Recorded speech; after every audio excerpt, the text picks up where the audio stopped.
Sudah mandi lah mas, aku buatkan teh hangat. Mas Pandi mengangguk dan tersenyum lalu pergi ke kamar mandi.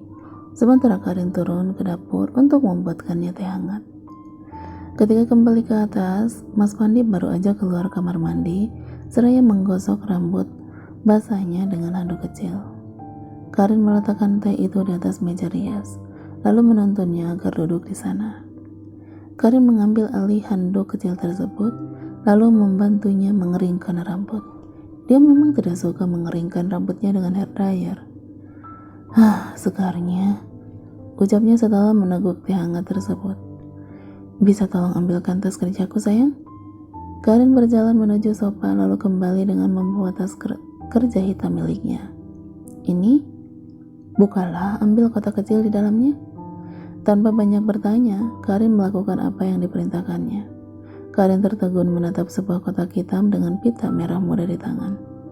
Buka, Mas Pandi tersenyum. Dia meletakkan tas kerjanya di atas meja rias, lalu membuka kotaknya.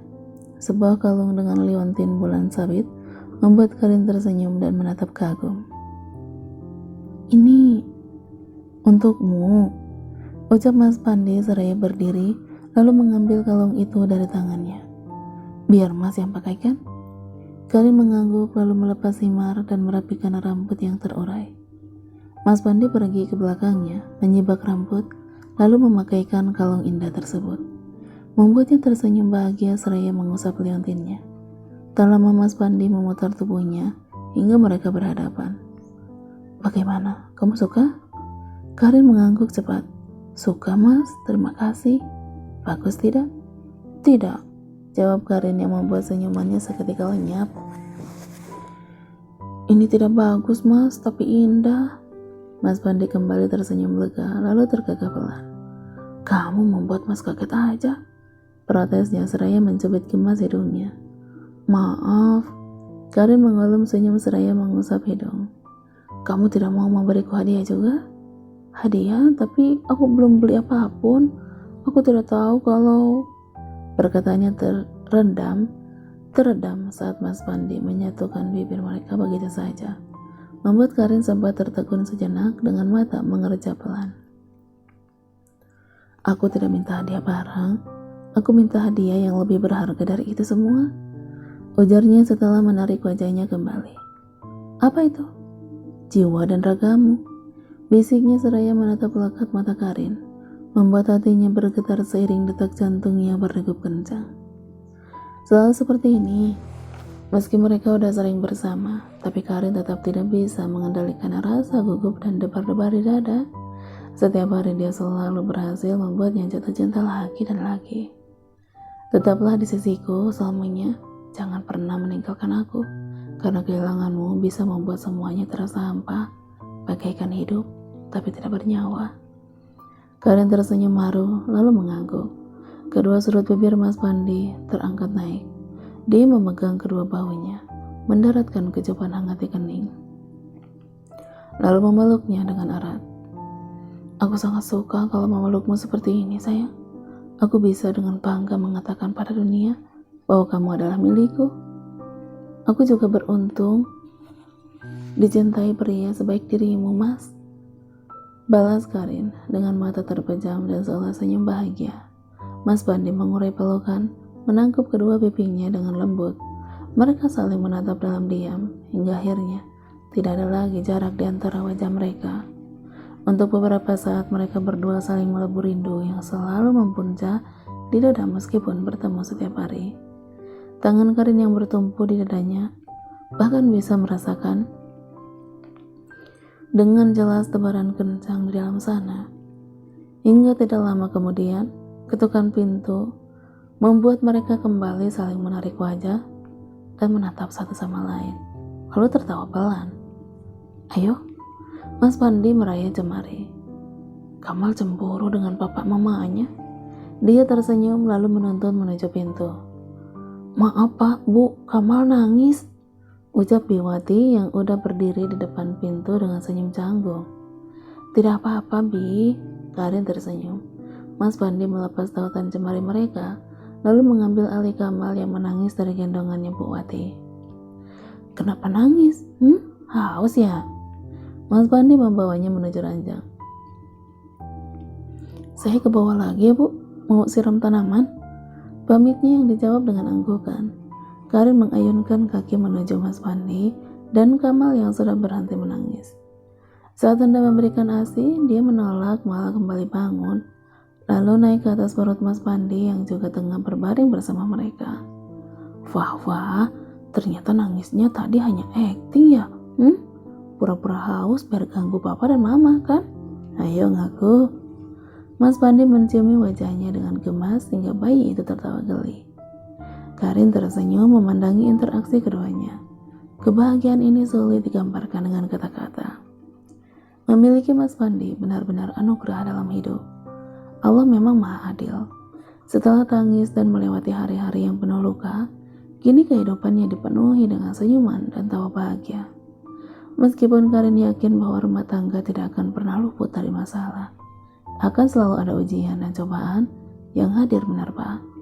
Tapi semoga itu akan semakin mempererat hubungan mereka. Kepercayaan menjadi yang utama. Karin dan Mas Pandi sudah berjanji akan saling percaya dan terbuka satu sama lain. Semoga dengan ini, apapun masalah yang mereka hadapi nanti, semua bisa diselesaikan dengan baik dan kepala dingin.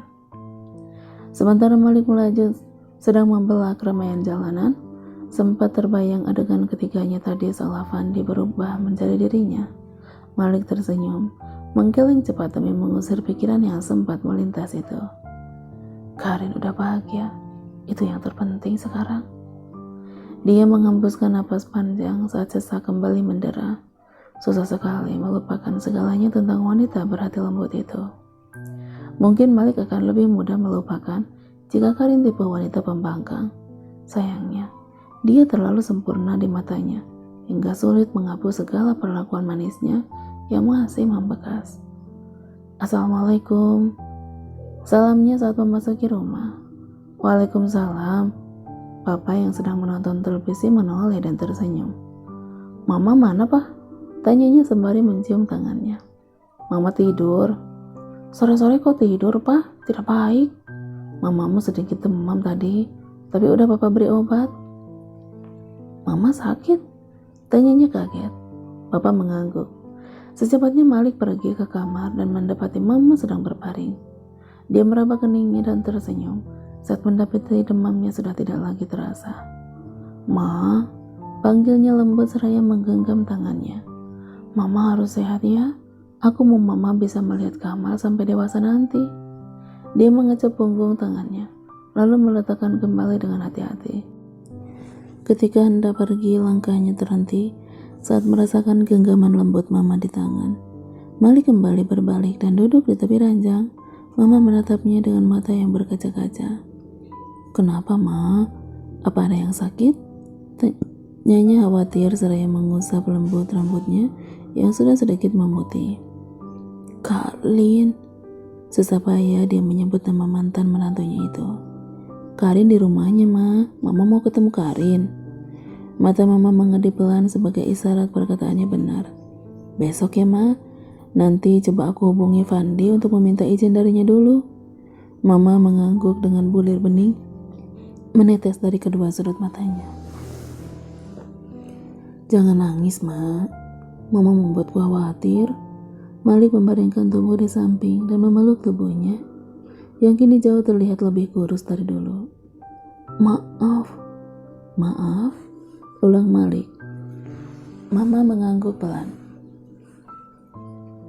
Kenapa Mama selalu minta maaf? Mama jangan memikirkan masa lalu lagi. Semua udah berlalu, Ma. Fokuskan aja dengan kesehatan Mama. Karin udah bahagia dengan keluarga barunya, dan aku pun ikut bahagia melihat itu. Intonasi suara Malik melemah, memelan di akhir kalimat. Ya, aku bahagia. Ulangnya seraya mengeratkan pelukan pada Mama yang terisak. Setelah Mama tertidur kembali, Malik pergi ke kamar untuk membersihkan diri. Dia hanya makan malam sendirian karena Papa makan sambil menyuapi Mama di kamar. Pa, dia mengetuk pintu kamar yang terbuka lalu masuk. Mau kemana, Mal? Kok udah rapi? Aku mau ke rumah Om Prambudi sebentar. Katanya ada perlu, Pak. Jawabnya sembari berjalan mendekat. Ada perlu apa? Belum tahu juga ada apa, aku pamit ya. Dia mencium punggung tangan papa dan mama bergantian. Jangan malam-malam pulangnya ya. Iya pak, assalamualaikum. Waalaikumsalam. Malik memacu kuda besi menuju kediaman Om Prambudi dengan kecepatan sedang. Sesekali melirik jam tangan saat kemacetan sedikit menghambat perjalanan. Semoga saja aku tidak terlalu lama membuat beliau menunggu. Sesampainya di sana, Om Prambudi dan Tante Rahayu menyambut dengan ramah. Mereka berbincang sebentar, sesekali tertawa saat membicarakan hal lucu. Diminum dulu, Mal. Tante Rahayu menyajikan minuman. Terima kasih, Tante. Malik meneguknya sedikit lalu kembali berbicara dengan Om Prambudi. Om pikir kamu lupa dan tidak akan datang ke sini. Tidak Om, maaf kalau agak lama soalnya tadi terjebak macet sedikit. Oh ya Om, Om bilang ada hal yang mau dibicarakan. Soal apa itu Om? Oh iya bentar. Benar ini soal Papa? Perkataan Om Prambudi terpotong panggilan Ayu. Mereka serempak menoleh ke arah tangga. Seketika itu juga Malik terpaku sejenak menatap Ayu yang tengah berjalan anggun menghampiri mereka. Malik seperti terhipnotis sesaat olehnya, yang terlihat berbeda dengan penampilan baru. Gamis dan himar kini menutupi lekuk tubuh yang biasa dia pamerkan dengan bangga. Sejak kapan Ayu mengubah penampilannya? Mas? Sapa Ayu langsung menyentaknya dari lamunan. Iya, sahutnya Kiku. Tersenyum canggung pada Om Prambudi dan Tante Rahayu yang terlihat rupanya menahan senyum mereka. Aku izin ke minimarket sebentar Pak, ada yang perlu dibeli. Ya udah hati-hati ya, mau pakai mobil Bapak? Tidak usah Pak, aku jalan kaki aja kan dekat. Ya udah kalau begitu hati-hati menyeberangnya. Iya Pak, Ayu menyalami kedua orang tuanya. Tak hanya penampilan, gaya bicara pun terlihat sedikit berbeda. Dia yang selalu bersikap manja dan suara cemprengnya, kini terlihat lebih kalem dan lembut. Mungkin Malik bisa mengantarmu sebentar? Ucapan Tante Rahayu membuat Ayu dan papanya serempak menatap pada Malik, membuatnya jadi kikuk dan serba salah. Tidak enak jika menolak. Iya boleh aja, jawabnya pada akhirnya. Ayo biar aku antar. Ayu mengangguk dan tersenyum. Pamit dulu Om, Tante. Iya nanti kita lanjutkan lagi bicaranya, ujar Om Prambudi. Malik dan Ayu akhirnya pergi dan berjalan berdampingan keluar rumah. Tak ada mereka sama-sama terdiam dengan perasaan canggung. Mas, Ayu? Malik dan Ayu memanggil dalam waktu bersamaan hingga membuat mereka berdua spontan tertawa kecil. Kamu terlihat sangat berbeda. Jelek ya Mas? Kata siapa? Ayu mengedikkan bahunya. Kamu jauh lebih cantik sekarang daripada kemarin-kemarin. Pujinya sungguh-sungguh. Terlihat lebih anggun. Ayu menoleh tersenyum lalu kembali menatap lurus ke depan. Ini semua berkat Karin. Dia udah berhasil menghipnotisku dengan semua kata-katanya, Mas. Andai saja dulu pikiranku lebih terbuka dan bisa menerimanya sebagai teman, mungkin udah lama aku bisa mengubah diri menjadi lebih baik.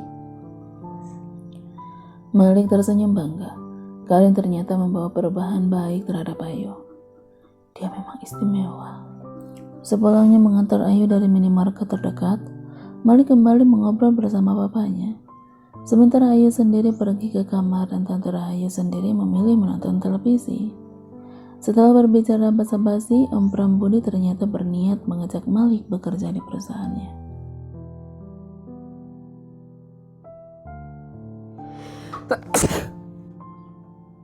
Masih jangan berisik ya.